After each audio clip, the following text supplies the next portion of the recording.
What up, y'all? This is Patrick Hayes, and today I want to talk about a transition point that we make from being more self-centered to more altruistic, and some of the traps that can keep us in kind of like an in-between state between those two, and then also another trap that can kind of keep us in an over-opinionated, conflict-based altruistic state, and prevent us from moving into more of a practical, pragmatic altruistic state. So, what I want to talk about is something that probably all of us that are watching this video have experienced to a certain degree. And this is the transition from more of a self-centered perspective to a perspective that's more like world-centric, more concerned with world issues, with problems that are going on with other people, or with nature, or with animals, or all these sorts of things. And this is something that all of us have most likely experienced.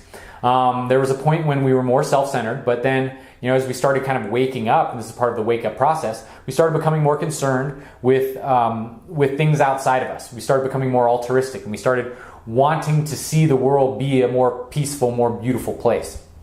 And this is a natural progression in the evolution of consciousness. But one of the sticking points that oftentimes we run into is that we start becoming extremely opinionated about these new altruistic perspectives that we take. And what happens is we become highly charged and opinionated about them, yet they're still in the newer stages of transition for us. So therefore we haven't moved we haven't spent enough time exploring all of the different solutions and really studying all of the different structures of reality to come to a clear understanding of what could actually be a practical step or approach to changing these things. But at this point, we're just still kind of stuck in our emotional reactions. And when we're in this space where we're highly reactive to the dramas in the world or the injustices in the world, but we haven't learned how to take those newfound altruistic opinions and judgments about the world and funnel that energy into the exploration and the deep study and the introspection and come to an understanding of what could actually practically be done, but we're still reacting to it. Basically, we can get stuck in a stage where we're creating more toxicity and we're not actually helping anything.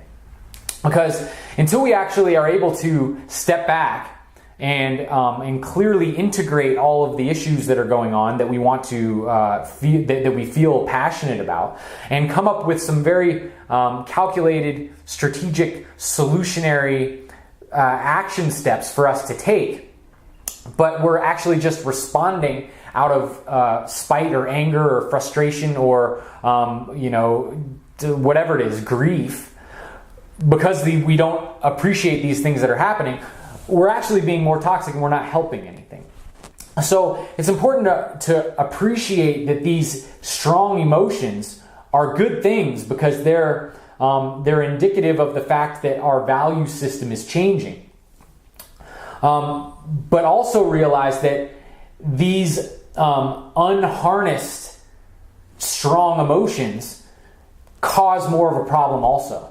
It's not until we learn how to harness those emotions in and channel them in a practical way so that we can actually figure out how to take proper action to help change things that we're actually being part of the solution. And we can also get caught in a point even before this where we're not actually fully able to let go of the narcissistic behavior. Meaning we can start identifying with ideals that are of more of an altruistic nature, but still be motivated by selfish means. An example of how this shows up is we can basically have an inferiority complex and want to, maybe we don't feel like we're good enough. And then we stumble onto a genuine opinion about a more altruistic value. But that inferiority complex still kind of puppets that opinion to the extent where we can start judging and condemning other people so we can put ourselves on a higher level than them.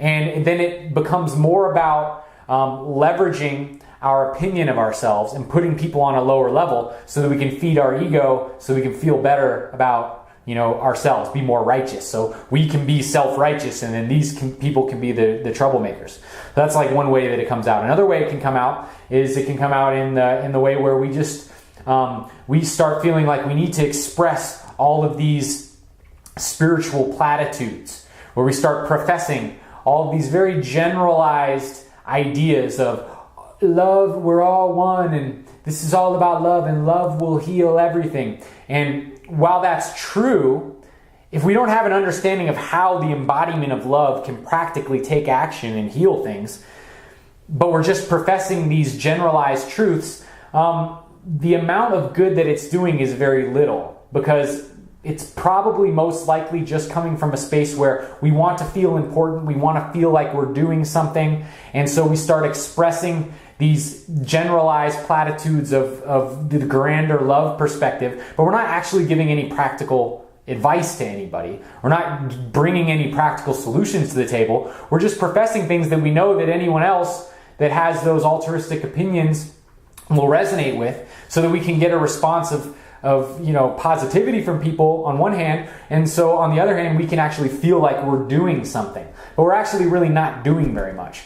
So it's important to be able to recognize when we have these more ego-driven desires, and we're also entertaining more of a higher perspective opinions in our and how those two things can interact together in a way that's other than the best. So eventually what happens is we start becoming more quiet and start really working to understand and figure things out before we start speaking about them.